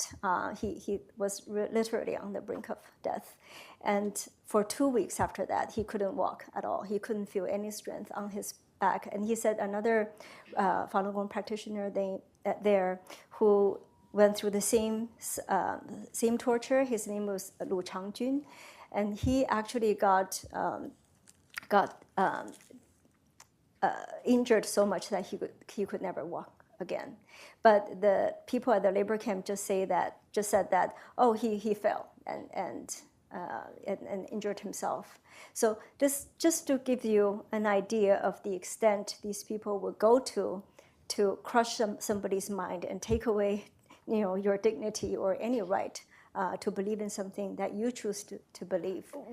What was your brother in for when they did this to him? Nothing. They were actually, it was I think it was in June 2000. They were just home sleeping, and suddenly in the middle of the night, a bunch of policemen came. They took away him and my mother. My mom was sent to the labor camp again for a month. Because they were just known Falun Gong practitioners. I think because they knew that they continued to practice, because the government already, said that all kinds of horrible things against the practice. So everybody who wanted to practice was under enormous pressure in China to continue. So they were going through the lists of Yes. local Yeah. public security. Oh yeah.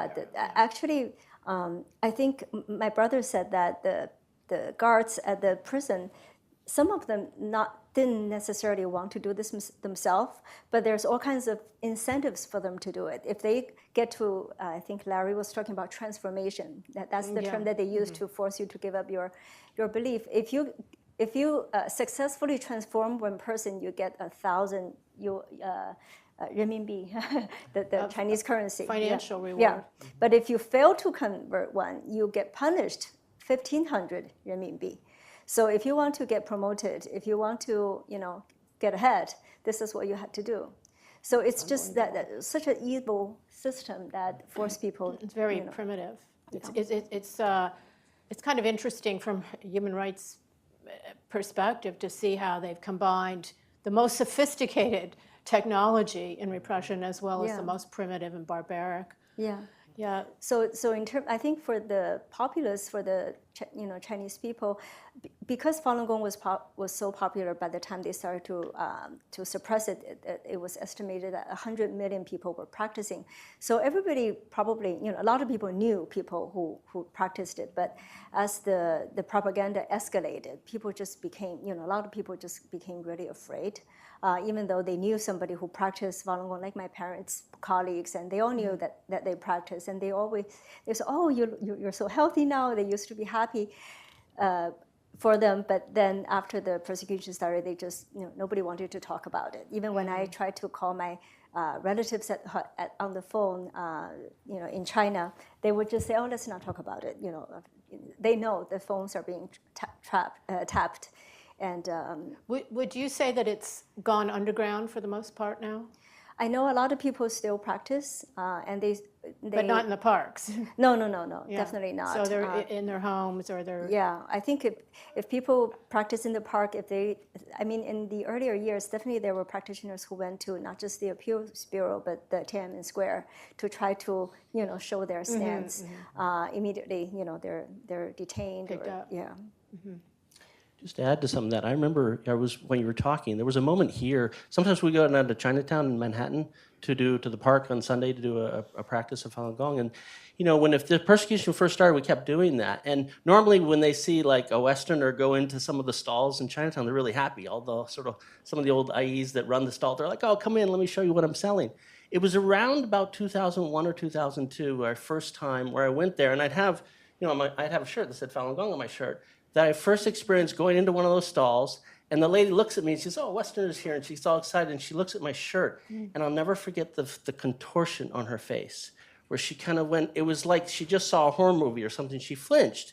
She turned around and she went back to the store, and that was it. And that was the first time I was seeing this kind of thing overseas. Yeah. So you have been reporting on transnational repression and came out with a report just last week. Can you tell us what transnational repression is, just quickly, and what you've been finding? Well, I think we've experienced the full gamut of transnational repression, and I think it might have been Larry who had mentioned it. It's evolved, certainly on the Falun Gong front. Yeah. Whereas at the very beginning, like the night after the persecution, we had people who had their homes broken into. We had people with death threats, people being beat up in front of Chinese consulates and embassies, and of course, a rudimentary and an initial wave of diplomatic pressure. The consulates, trying to coerce either a hotel that was going to rent a facility to Falun Gong, or a congressman who might be supporting us. And so we had that kind of stuff there. I think one of the ways, and one of the more disturbing ways it's evolved over the last 25 years, is propaganda. I think that is really the key. I mean, and that's not a Falun Gong only thing. The ability of the Chinese regime, whether it's through TikTok or these platforms, to start shaping the way Americans think about issues about the CCP itself, or the issues that the CCP cares about.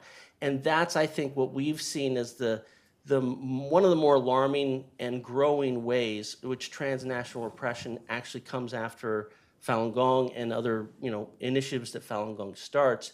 Is it starts with the brutish propaganda that you can recognize. I mean, it's coming from CCP voices, but over time, as Sarah had mentioned, the CCP has gotten a lot richer, a lot more influence, and we've seen something much more insidious, which is voices that we care, voices that we trust, our own media, people that look like fairly benign or at least neutral characters or influencers on social media, starting to repeat some of the propaganda points against Falun Gong, and that's starting to sort of saturate a lot of the academia and media here. So that's one of the more alarming things, is because it's really, go ahead. Can you give some examples? Sure. And this is an interesting propaganda point, because it's something that they don't use in China, because racism is not a hot button issue there, but racism obviously is a hot button issue in America.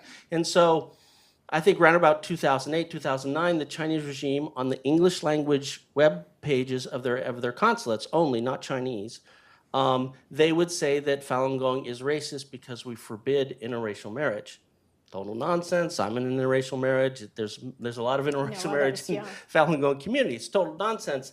But the point is, it's a hot button issue, and sort of they put that out there and see who will pick it up. And lo and behold, some media have picked it up as sort of like an allegation against us, and then they start to cite each other. And just 5 years ago, there was a New York Times article that had that right in there. They were covering a larger issue, but they talked about how Falun Gong is racist because some say it forbids interracial marriage. And they cite some other article, and that article cites this individual who's had some family problems or whatever, was disgruntled, and is basically reading the talking point from the Chinese government website. So it sounds maybe sophomoric and unsophisticated, but actually the fact that they can get a talking point that is completely baseless, that they don't use in China, and have it bubble up all the way to the New York Times, I think is one small example of how propaganda against Falun Gong has worked in the West.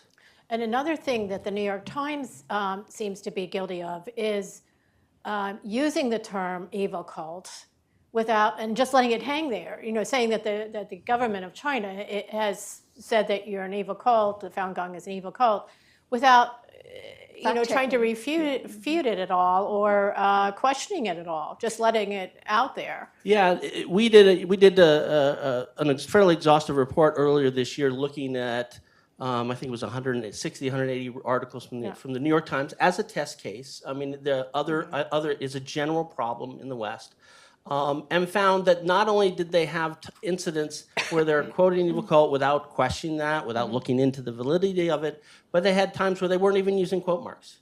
particularly early on. And so that's very troubling when you take the CCP as a credible source for a group that they're horrifically persecuting, and you put that on the front pages of newspapers that Americans have for generations trusted as their window into the world and understanding the world.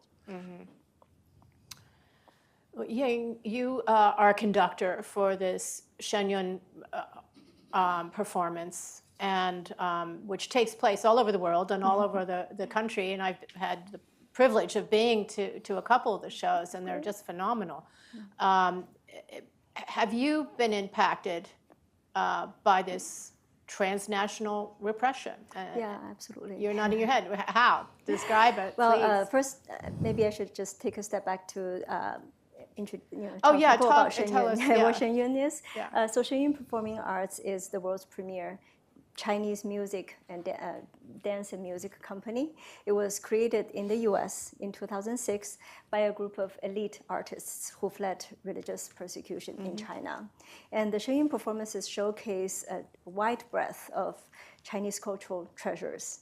Yeah. So you see, some stories based on classical literature from China and traditional folk or ethnic dances, and also some legendary stories, about stories that are based on faith and spirituality that was so deeply rooted in the Chinese culture.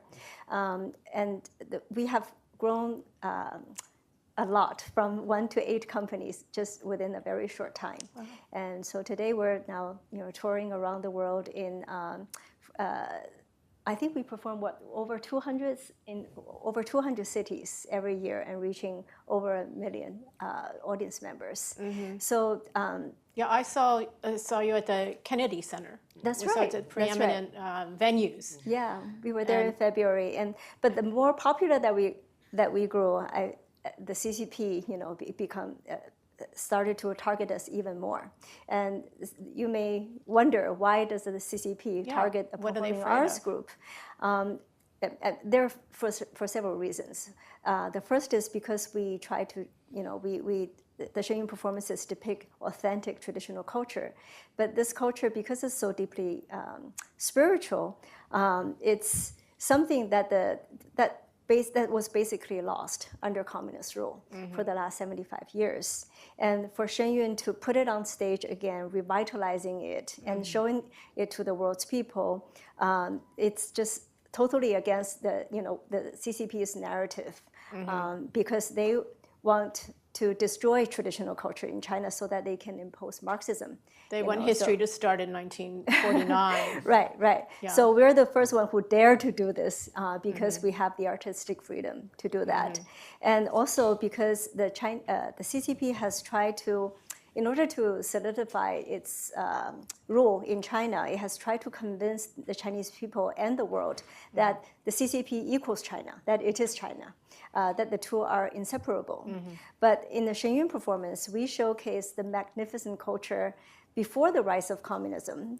So this also, beauty. unravels, their narrative that those two are inseparable. So people, are offered a vision, a wonderful China, of wonderful China without the CCP.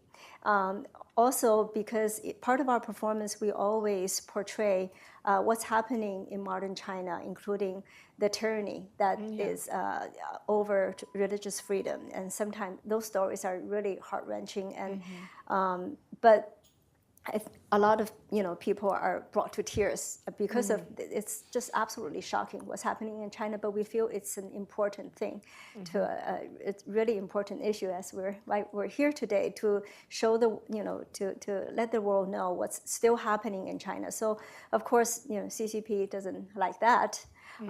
Lastly, the CCP has spent the last 25 years, trying to crush down Falun Gong and silence it around the world. So when people go to a Shenyun performance, they see world-class artistry, performed by Shenyun Falun Gong practitioners who are so talented, and the storylines are full of wholesome values. And so and it's a positive vision Exactly. that you hold. Right, It right. displays that you, Falun Gong, despite everything, what you've been through, Exactly. have Yeah. resurfaced here and have a positive vision. Right. So the courage and the dignity and the virtue of Falun That's Gong right. is, put on full display. Yeah. So which, flies in the face of the CCP's propaganda.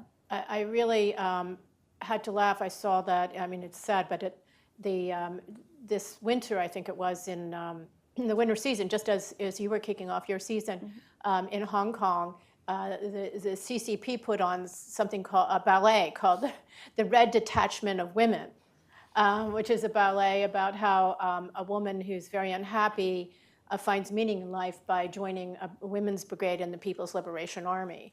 And it has the poster of it, the women in this full, I don't know what the leap is called. I wonder if it's position. by Maoni or with rifles. Oh, yeah. The ballet troupe the company has rifles in their It's unbelievable that they still try to do this today. Because I think my parents told me about the Bai Mao story of that. It's just part of their playbook. Well, my friends from Hong Kong found it really chilling because it was a sign that it's coming there. Oh yeah. Yeah, it is there. Because all arts in China is under heavy censorship by the government, and they're so out of touch with the rest of the world. Levi, why is the West so vulnerable to these influence campaigns? We've been talking about this afternoon. Calling it an evil cult and then sort of backing off, and Honestly, I think one of it is what Sarah said, and it's unfortunate, but money. It's so much. There's so much enticement now. There's so many levers that the CCP can pull, particularly in the media and academia space. I mean, if you're a China expert and you lose access to China, that's your whole career. And so you're going to toe the line in many cases. Media companies, these are large for-profit companies, and the CCP knows that. And so I think one is the money issue. I think another is there is almost catching up. Certainly something I had to do. We're debilitated a little bit. This sounds funny, by growing up in a civil society. We've never seen a regime, growing up in this country, we're not used to a regime this dedicated and this focused to propaganda. If you look at the rise of the CCP, that was the platform. And I think this is an interesting statement. I think General Spalding here at the Hudson Institute was trying to make at a hearing a few months ago, is that I think his point was the intelligence agencies, obviously they're concerned about things like kinetic warfare, social political influences, and that's important, but they're missing the fact that propaganda is actually the main weapon, because if they can control how we think, they don't have to do anything else. And we're not used to that. We have no idea what that looks like, this sort of unrestricted warfare approach to controlling and dictating how Americans think about cornerstone issues of the CCP. So I think I guess what I'm trying to say is we're wholly unprepared. We've never even seen something like this. And at the same time, we're trying to maintain the institutions of our freedom. We have freedom of speech. We want to keep that. And so we've got these free platforms. We've got media. We've got social media open. And yet it's being assaulted by a regime that we're not prepared to deal with. And I think those two problems have created a very toxic environment, and one that the CCP recognizes very clearly, and they are using to a great deal to go after their enemies like Falun Gong, like Shenyang. Well, I think that's what's so important about conferences and briefings today, because they not only demonize Falun Gong and smear it, but they, and other groups as well that do not conform, but they hide all their own flaws and abominations, really. They make themselves, the CCP, the Chinese Communist Party, look perfect and something to emulate around the world. Yes. They hide this brutal aspect that we've heard about this afternoon. And Ying, what concerns you the most about this transnational repression when it comes to Shenyang? Well, there have been so many incidents. The most primary ones are they pressure theaters and local government officials to either cancel our performances or not let us perform there, or don't go to see the show. It's just really ridiculous. And they've done this all over the world, not just in the U.S. We're talking about 38 countries. Everywhere Shenyun goes, this happens. Even in South America, even in Europe. For example, I think it was in Spain. The ambassador of China admitted himself that he visited the Royal Theatre himself to pressure the theater to cancel our performance, and that was just weeks after all tickets were sold, just weeks before What our did they performance. say? Did they say this is hate speech? I think he said something like, "Oh, just the, Asian speech or something." of course, he said all the narratives that we're a cult, and they were crazy, and we're anti-China. We're trying to destroy good relationship between your country and China. I think he also said something like, "Oh, just don't just think about income. Think about the political consequence or things like that." So they did the same thing everywhere. An international incident if they open the doors. Yeah, they've done this in Little Rock, in St. Louis, in Germany. Wow. I mean, you name it. And can you imagine that we have to watch our buses around the clock because they actually have slashed the tires of our buses? I think Cynthia mentioned that earlier too. This also happened as recent as last year, or this year actually. Yeah, this year in California. Even though our buses were watched around the clock, there was one bus that was sent to the garage for maintenance, I think. Somehow somebody found a chance to put a fresh mark on there, as noticed by the police report. I mean, so we're talking about a very long history, starting from the day that Shenyun started until now. And I think they also definitely spread misinformation about us. One example that come to mind is during I think when COVID first started, but we were still performing. It was February of 2000, right? Yeah. 2002, 2020, yeah. In Utah, I think the CCP started something in the WeChat group, which is a very popular app used in China. They managed to instigate a bunch of Chinese residents there to basically they told them that the Shenyun performers had COVID, and if you go to the show, you're going to get COVID. So they encouraged them to contact the theater to get the show canceled. It got so bad that the Department of Health of Utah eventually had to issue some official statement on Twitter saying that that's a rumor. There's no such thing. They're based in the U.S. They're not from China. They don't have COVID. It's we verify that it's safe to come to the show. So there have been many instances. But I think back to your question, I think is looking ahead. I mean, this type of stuff we've seen, with Falun Gong, with Shenyun sporadically a couple of weeks ago, and this happens occasionally because again, there's people who practice Falun Gong all over China, including high-ranking officials. We get linked documents. Sometimes they post on their own websites. Sometimes we get the leaked documents. About 2 weeks ago, we got a very detailed recording.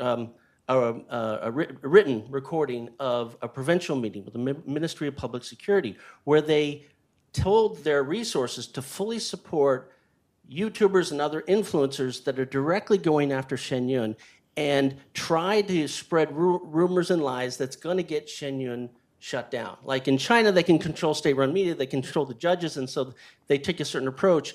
In the West, they can't do that. And so what they're now trying to do, from what we could tell from this communique, is that they're specifically going after, using these platforms to go after Shenyun to try and spread rumors that would get us in get the company in legal trouble. Stuff that's, again, like the racism thing, completely baseless.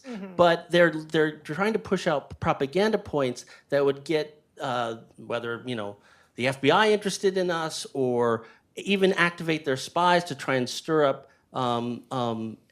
difficulty within the Falun Gong community, and that's something we've never seen before. So to answer your question in terms of what we're worried about is we've never seen this level of political and economic will being openly communicated to the Ministry of Public Security to go after Shenyun and use the social media platforms and our media and academia platforms to do it. And that's one of the things we're really concerned about coming in the near future. Well, we all have to keep our eyes wide open then. Yeah. And we have just a few minutes, but I'm wondering if we could open up to any questions anybody has. Yeah. Quick question. So you Wait, I think we need the mic.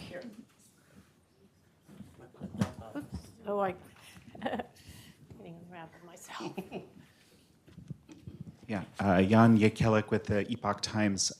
Larry in the previous panel mentioned the Falun Gong Protection Act and that there had been 5 resolutions in Congress, but what is the significance of this act? Like, what does it actually do, and what are the prospects of it being passed in the Senate and enacted into law? If Nina or Larry, do you want to come up and answer that, or do you want me to take it? Well, I think, as Larry mentioned, it has real teeth. For example, one of the things it does is it calls on the president, the executive branch, within 180 days, right, to name names, including possibly high-ranking military officials, government officials, of people who have been persecuting Falun Gong, complicit in the persecution of Falun Gong, so that they can be sanctioned. And so that's one of the examples of how this thing really has some teeth. The ability to sanction, I think, as Sarah had mentioned, it might sound less rigorous as it really is, because a lot of these people, they really want their family to come to school here. They have assets here. It does have some asset blocking capabilities. So it does have real teeth, and it could have a real impact, both to those officials, but also sort of the percolated effect that Sarah was alluding to when people hear about it in China. So it passed the House. It is now before the Senate. I think it has some good prospects, very good prospects for passing there. But we are rigorously looking for sponsors and take those steps to get it done, because I heard there's an election coming up that might divert people's attention. And so we're really running against time more than anything else. Is that safe to say, Larry? Yeah.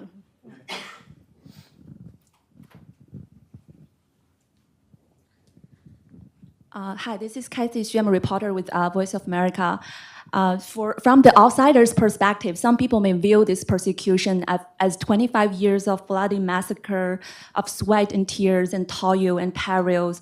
But as a Falun Dafa practitioner, I'm wondering, could you please use some of your personal stories to elaborate on what does it mean to be a Falun Gong practitioner, and what empowered you to endure those unspeakable vicious crimes for 25 years without sorrow, without violence, and without resentment? Have you ever personally faced any very dark moments when you are on the brink of collapse or giving up? And what made you overcome your fear and doubt and persist your faith in Falun Dafa and Zhen Shanren's principle? Thank you.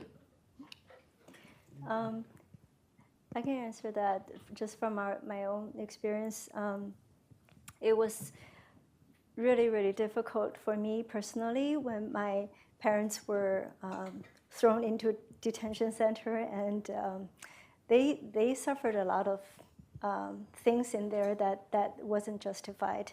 And worse yet, when my brother was being tortured there, at first they allowed my parents, when they were still in China, to visit him. But then when they declined, even took away even visitation right, we knew something bad was really was happening, and we could, it was difficult every night, even just thinking about whether he was still alive.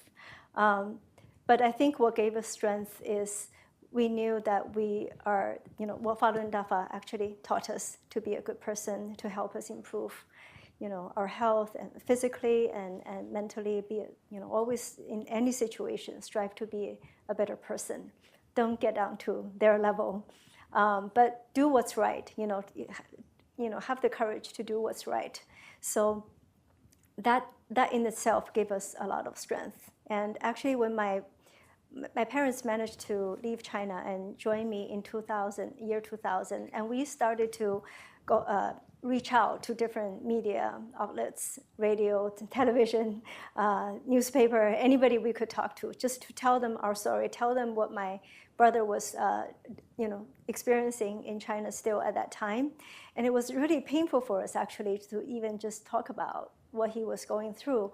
And some of our friends said, "Are you not afraid that he's still in their hands? They could do whatever they want to him."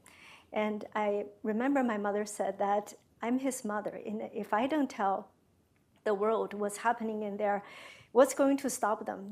If everybody in the world knows what's actually happening, then this evil cannot be this rampant. And so I think our faith in itself also, gave us so much strength to get through, and also other people who practice Falun Gong gave us a lot of help as well. They help us set up appointment to talk to congressmen.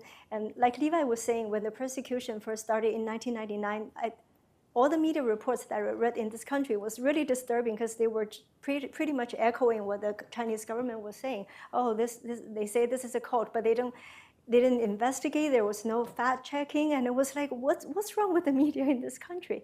So we started to reach out to different levels of government and media ourselves, and just to tell them what's happening. And my mother actually testified in a congressional hearing in 2002, February of 2002, talking about the persecution that they experienced, and also, on the large scale, what people were experiencing in China, in terms of religious freedom. So I think, this kind of forum helps, and just, yeah, I think the faith that we have is to do what's right, Well said. Thank you very much. That concludes our program for today. Sorry, I might want to add something about that lady's question. Okay, if you want to just do it quickly. Yeah, okay, great, yeah. Wait for the microphone. But we're really over time now, so. Okay, yeah. Okay, I myself in China 3 times in labor camp, one time in prison.